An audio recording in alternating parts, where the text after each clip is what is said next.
한 주간 인천 지역 국회의원과 자치단체장들이 SNS에 올린 글을 정리해드리는 시간입니다. 이번 주는 정의당의 노회찬 의원을 추모하는 글이 줄을 이뤘습니다. 지금 바로 확인해 보시겠습니다.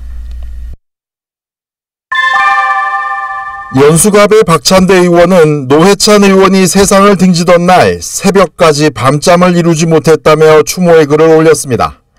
노 의원의 높은 도덕적 기준 때문이었을 것이라는 자신의 생각을 글로 남겼는데요. 새벽 4시에는 윤동주 시인의 서시의 첫 소절을 SNS에 올리기도 했습니다. 서구울의 신동근 의원은 남다른 정의감과 노동자들에 대한 연대의식을 간직하며 살아왔던 삶이라며 노회찬 의원을 추모했습니다. 그러면서 노 의원의 진보 정치의 대의를 잊지 않고 자신의 역할을 하겠다고 밝혔습니다. 부평갑의 정유섭 의원은 노회찬 의원이 개인적으로는 대학 후배지만 냉철한 사회의식과 뚜렷한 정치 철학을 가진 정치인으로 존경해 왔다면서 사람이 너무 맑아 스스로 용서가 되지 않은 것 같다고 자신의 생각을 전했습니다.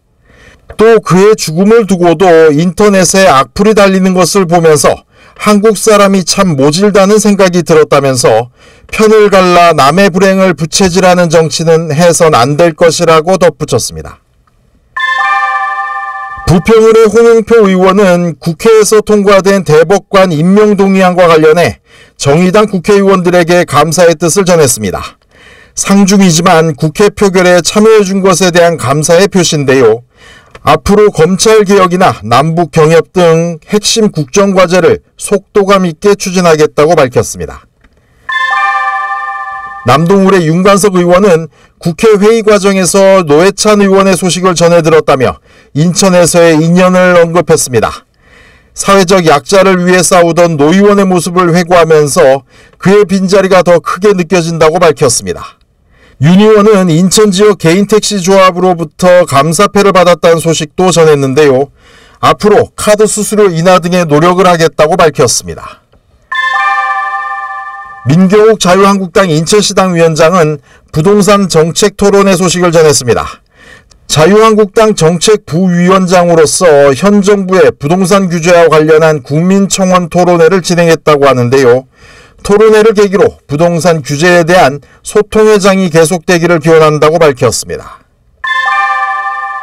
서구갑의 이학재 의원은 인천지방국세청이 신설될 것이라며 청사를 루원시티로 유치하겠다고 밝혔습니다. 지난 6, 7년 동안 안 풀리던 문제였던 인천국세청 신설이 사실상 확정된 만큼 좋은 결과가 나올 것이라고 전망했습니다. 대항을의 송영길 의원은 당대표 예비 경선을 통과한 것과 관련해 당원과 지지자들에게 감사의 뜻을 전했습니다. 과분한 사랑과 지원으로 컷오프를 통과했다며 문재인 정부의 성공을 위해 완전히 새로운 민주당을 만들겠다고 포부를 밝혔습니다. 박남춘 시장은 노회찬 의원에 대한 애도의 글을 올리고 영결식 전까지 SNS 글을 자제했습니다. 박 시장은 참 좋은 정치인이었다고 애도하고 정의당 인천시당에 마련된 분향소를 찾아 문상을 하고 정의당 관계자들과 고인에 대한 이야기를 나누는 시간을 가지기도 했습니다.